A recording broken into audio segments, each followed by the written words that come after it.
नमस्कार, मी डॉक्टर गौरी पिंपळे. गौरीनॉमिक्स या यूट्यूब चॅनलमध्ये आपलं स्वागत आहे.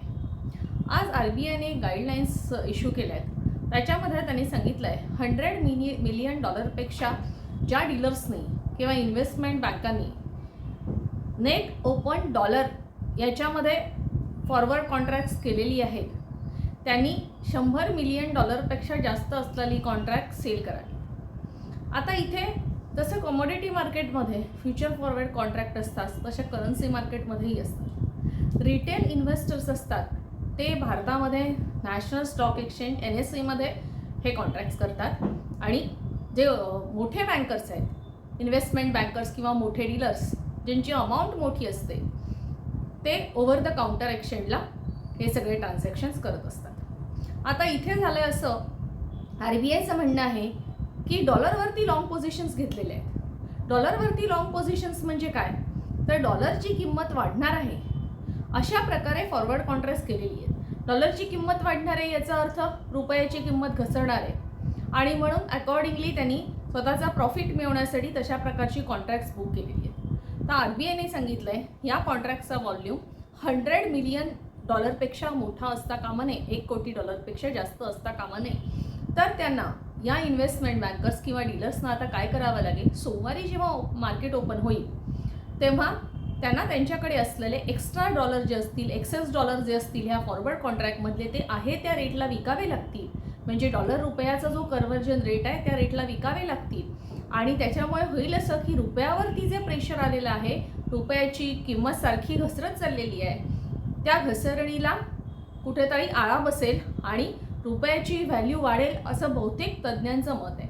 हे कसं होतं की रुपया जेव्हा वीक होतो डॉलरच्या तुलनेत म्हणजे रुपया घसरतो तेव्हा RBIला डॉलर सेल करावे लागतात आणि रुपया स्ट्रॉंग करावा लागतो. तर आणि जेव्हा एक्सपोर्टसाठी आपल्याला रुपया जेव्हा कमी हवा असतो म्हणजे चलनाचं अवमूल्यन हवं असतं तेव्हा हा डॉलर परचेस केला जातो ओपन मार्केटमधून आणि रुपया ज्या किमतीला हवा तिथपर्यंत आणून ठेवला जातो. आता असं झालं आहे जिओपॉलिटिकल सिच्युएशनमुळे डॉलर स्ट्रॉंग होत चालला आहे, त्यामुळे बाकीचे चलन घसरत आहेत, त्याच्यामध्ये रुपयाही घसरतोय. मार्केट फोर्सेसनं जेव्हा चलन घसरतात त्याला डेप्रिसिएशन म्हणतात आणि जेव्हा एखादा देश स्वतःच्या चलनाचं अवमूल्यन स्वतः करतो तेव्हा त्याला डिव्हॅल्युएशन म्हणतात. हे डिव्हॅल्युएशन केलेले 2 देश आपल्याला माहितीच आहे, जपान आणि चीन. एक्सपोर्ट ओरिएंटेड कंट्री असतात ते चलनाचं डिव्हॅल्युएशन करतात. ही नॉर्मल प्रॅक्टिस आहे कारण त्यांना मग ते करन्सी कन्व्हर्जन नंतर एक्सपोर्ट केल्यानंतर त्यांच्या देशाचं चलन जास्त मिळतं डॉलरमधून त्यांच्या करन्सीमध्ये कन्वर्ट झाल्यानंतर. आणि जेव्हा इम्पोर्ट कमी असतो आणि एक्सपोर्ट जास्त असतो तेव्हा हे नेहमीच घडलेलं आहे. आता इथे भारताचा सुद्धा हल्ली एक्सपोर्ट वाढलेला आहे पण मोठ्या प्रमाणावर ऑइल बिल वाढत चाललं आहे आणि दुसरी गोष्ट सोन्या चांदीच्या किमतीही वाढत आहेत. या तिन्ही गोष्टी आपल्याला बाहेरच्या देशातून घ्याव्या लागतात. त्याच्यामुळे आपल्याला रुपया जास्त घसरलेला चालणार नाही. या डीलर्सनी आणि इन्व्हेस्टमेंट बँकर्सनी काय केलं आहे की डॉलर अजून स्ट्रॉंग होईल आणि रुपया अजून घसेल म्हणून काही फॉरवर्ड कॉन्ट्रॅक्ट्स केलेली आहेत. आज RBIने त्याचा व्हॉल्यूम कमी करायला सांगितला, त्याची व्याप्ती कमी करायला सांगितली.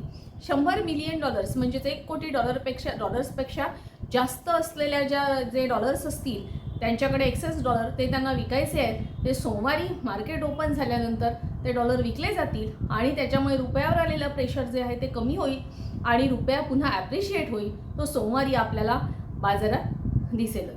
हा व्हिडिओ कसा वाटला मला नक्की कळवा. तुमच्या काही शंका असतील तर त्याही कमेंटमध्ये सांगा. व्हिडिओला लाईक करा, शेअर करा, चॅनल सबस्क्राईब करा. धन्यवाद.